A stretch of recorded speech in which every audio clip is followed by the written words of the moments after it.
Let's talk a little about our drug-addled billionaire psychopath overlord, Elon Musk.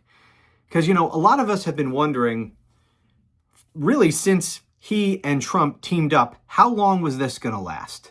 Donald Trump cannot possibly enjoy this relationship. We know he was desperate to win the election so that he could stay out of prison. And so none of us were surprised that he would put up with Musk, at least through the campaign, to take advantage of his money and help him get reelected. But after that, a lot of us are wondering, how long is this going to last?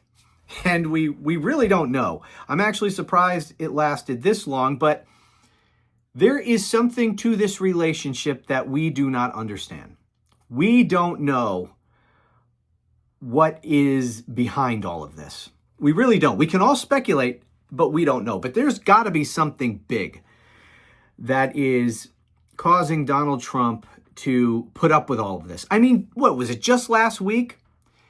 Trump is sitting there in the Oval Office, just looking like a pathetic little kid who just got scolded, sitting at his desk, while Elon Musk is holding court with the press, controlling the room with his little kid jumping around on top of his head. And then did you see the clips of his kid walking over to Donald Trump while he just sits there at the Resolute desk, and he tells the kid, "You're not the president. You shouldn't be here." And then he tells Trump, "Shh, be quiet." And he's rubbing boogers on Trump's desk. Trump, the germaphobe that he is, and this little snot-nosed brat is telling him he's not really the president and he should be quiet.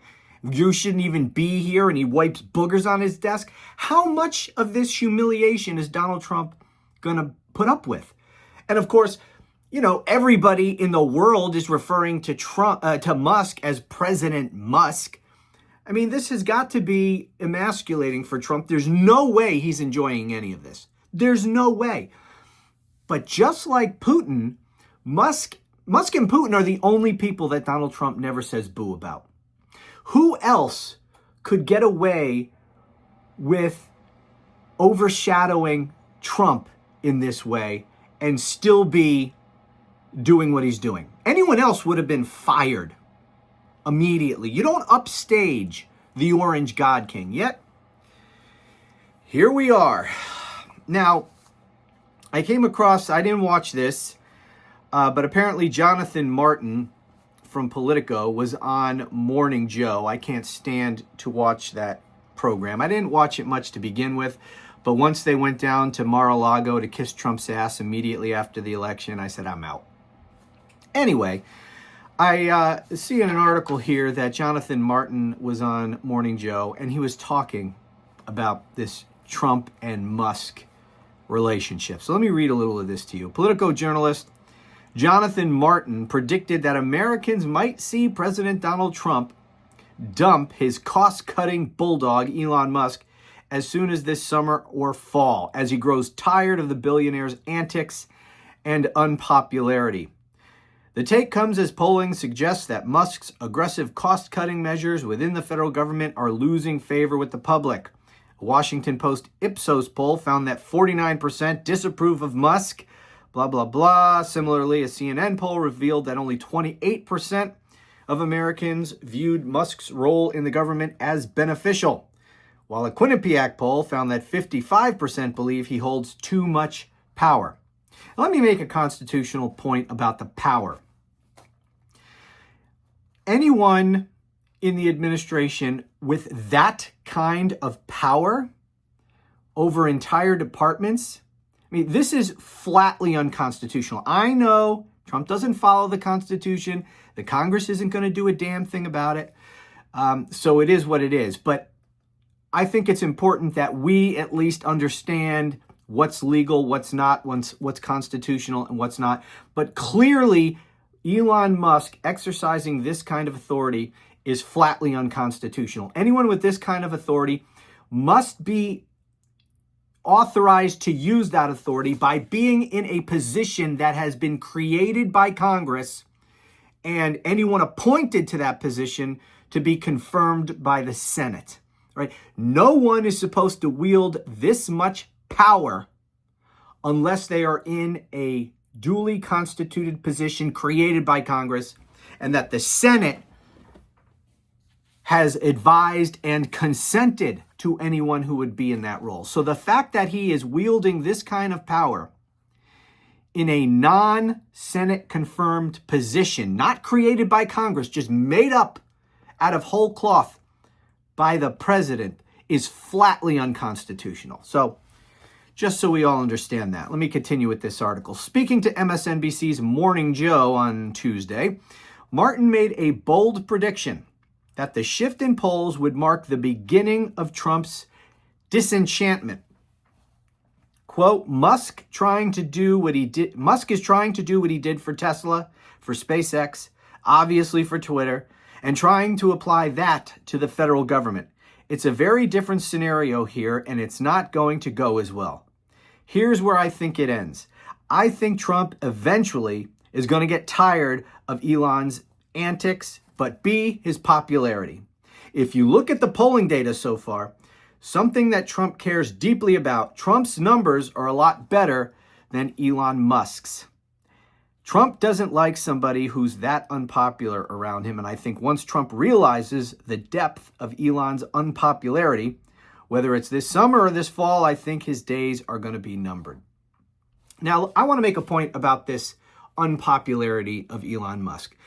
I'm seeing this play out over and over and over because, you know, a lot of these MAGA Republicans are beginning to understand what a shit show all of this is. And they're not happy about it. And not just MAGA Republicans, but, you know, just people generally speaking. But it's especially noteworthy when it's coming from MAGA Republicans. But what they're doing to voice their displeasure with all of this chaos is to blame Elon Musk. They don't blame Donald Trump at all, especially the cult. But they're not happy with this. And look, they know that Trump is the one responsible, but they'll never blame Trump. So what do? They blame Elon Musk. It's a way to vent their frustrations about what's going on without blaming Donald Trump. We need to not let them get away with that crap. I mean, they're going to believe what they're going to believe. They're going to say what they're going to say. We need to make sure as many people as possible realize this is not Elon Musk. At the end of the day, this is Donald Trump. Trump empowered Elon Musk. Elon Musk would have no power to do any of this were it not for Donald Trump. We need to be reminding people of this over and over and over again. So when you see someone on your Facebook page or you're somewhere and your MAGA aunt starts complaining about Elon Musk doing something, because they're all worried now. They're worried, especially older folks and people on various kinds of programs. They're worried. Is Musk going to cut my Social Security? Is he going to cut my benefits? So even MAGA people are worried about this. Whenever you hear any of them complain about any of this stuff, make sure you point out, what do you say about Trump? Trump is the one doing this. Don't be just blaming Elon Musk. This is Trump. And every time Trump is asked about what Elon Musk is doing, he backs Musk up. He supports everything Musk is doing. So don't let them get away with this crap. We need to tie everything that Musk is doing directly to Donald Trump. And yes, again, the cult will never blame Trump.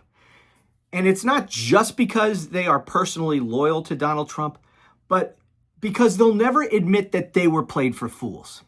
That's part of the psychology of all these Trump cultists. Even if they know inside their head and whatever the hell is bouncing around in that void, even if they can admit to themselves that Trump is a disaster, they will never admit it publicly. Because to do so would be to admit that they were conned, that they were morons, that everything that the libs, who they've been doing their best to own all of these years, were right about Donald Trump all along. They will never admit that. Even if they know it, they'll never admit it. But keep this in mind. And I try to tell as many people this as possible because I get this all the time. It's not everyone who voted for Donald Trump is part of his cult. There are a lot of people who voted for Donald Trump who are not wrapped up in the cult of personality. Those people are persuadable. Those people, it is possible to get those people to admit they made a mistake and to want to correct that mistake. And also, there's a lot of people who didn't even bother to vote at all. So when I talk about Trump's poll numbers, when I talk about things that he's doing being unpopular, and people respond me, it doesn't matter if his polls go down, the cult will never change their mind about him. It doesn't matter. We don't need the cult to change their mind. The cult is 20, 30% of the electorate at most, and I don't think it's anywhere close to that. But it's a lot of people. I mean, they're a distinct minority. So fine, let him have his cult. Everyone else is persuadable. Okay, so it's 70 to 80% of the electorate is persuadable. And I'm including all those people who didn't even bother voting at all. And those people, by definition, are not part of the cult. Because if they were part of the cult, you damn well better believe they would have showed up and voted. Okay, the fact that they weren't motivated enough to go out and vote means they're not part of the cult. So really, we're talking at least a good 70, 80% of the electorate is not part of Trump's cult of personality. All those people are persuadable. And right now, one of the best ways to persuade them is to make sure they understand that everything Musk is doing is Trump. Musk is there because of Trump. Trump approves everything Musk is doing, approves of. He doesn't have approval authority over Musk. Musk is doing what he wants to do, but he approves of what Musk is doing. Every time he's asked, he says he supports Musk. And he could get Musk out of there anytime he wanted to, and he doesn't. So tie Trump directly to Musk. Musk is Trump. Okay, that's what we need to do. No. Anyways, there was more I was going to talk about, but I've already gone longer in this video than I wanted to, so this is going to have to wait for another video. Anyway, thank you so much for watching. Be well, and I shall talk to you again soon.